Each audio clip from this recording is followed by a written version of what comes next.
Hello, good morning. So it's morning, Sandra Carr-Moore here, and I was thinking about, you know, quality management systems. I'm always thinking about quality management systems. I have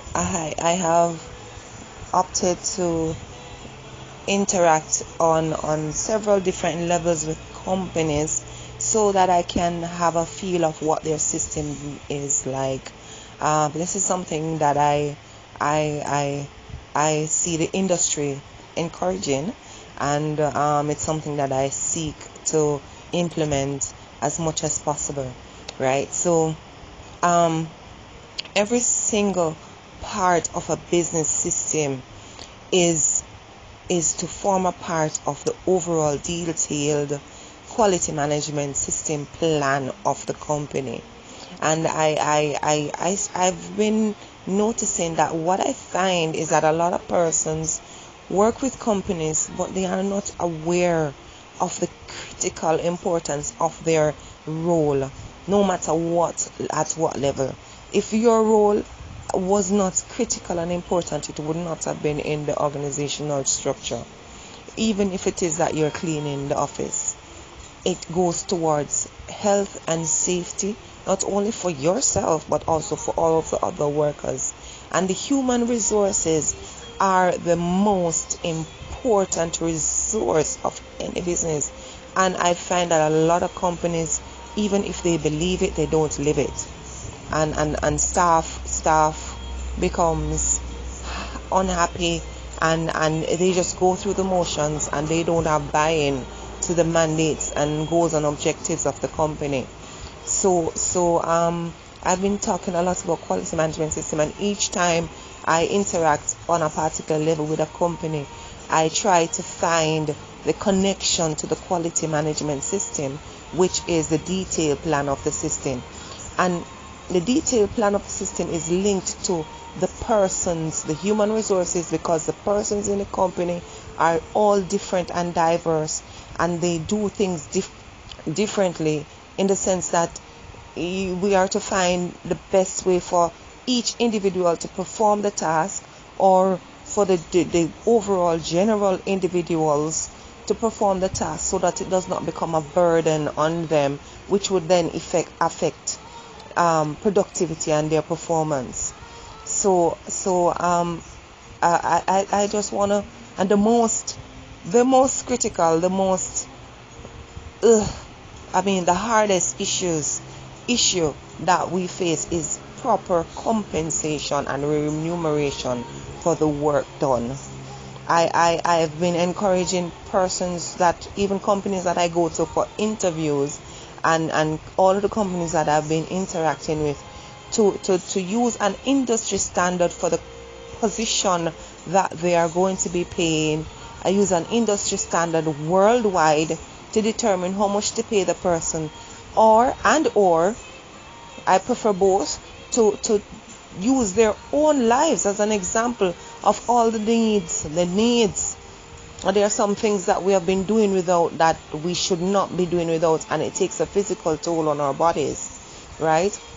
We need to take account of our own needs, so that we can say, okay, how much will it take for me to live at this level and to be comfortable, having fun, paying my bills, looking after my kids, helping my parents, and all of those basic things. Have a little money to save should any emergency comes up, and we put that into place, and we say it's X amount, and we pay persons based on the standard of living that the country is aiming towards getting their citizens.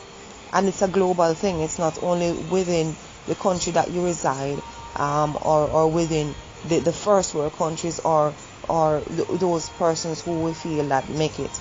It's supposed to be a standardized set standard of living that we want to have every person in the world to have. And I mean, it is a sore point, and there are a lot of persons who are living barely getting by,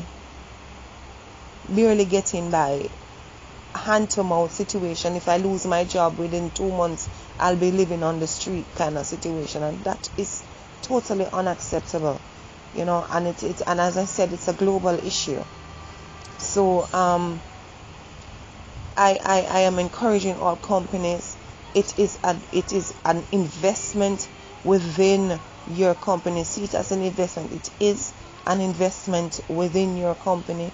It is an investment within the people of your company.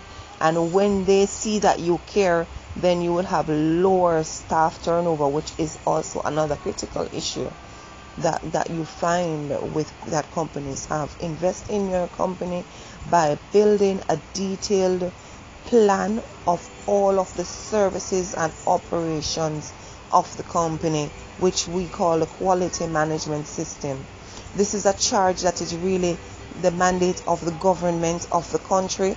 I am just a simple single individual consultant who have opted to spend time and my resources to assist companies in building this system, because a lot of times what I find is that persons are employed and they become engrossed with the day-to-day operations, and so you have to use someone who it is most recommended to use an external and to outsource this activity, because at the end of the day they can come in, they can give you the third eye view, they can have the time to stay outside of the daily operations and be able to quickly work on the system and get the feedback from the persons who are involved with the system, so that you can have a system that is really representative of what the company is doing. It is not enough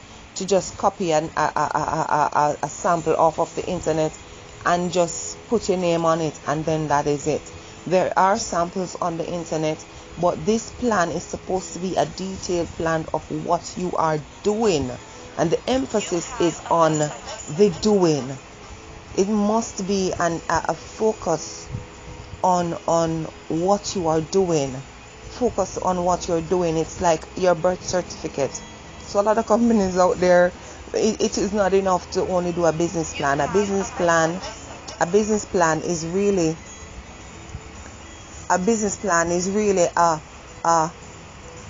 just a short summary of what the company has done, plans to do, will do, right?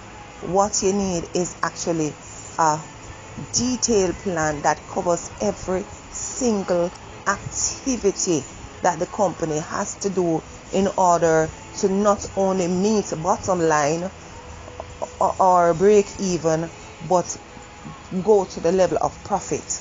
And once you have that in place, then you will know what to do to get to profit if you're not there already. So peace. I love quality management system and standardization, and this is something that I will never stop doing, and I would encourage you.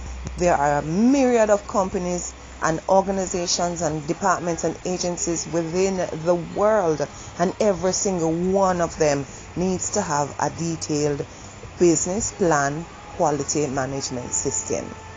Sandra Carr-Moore out.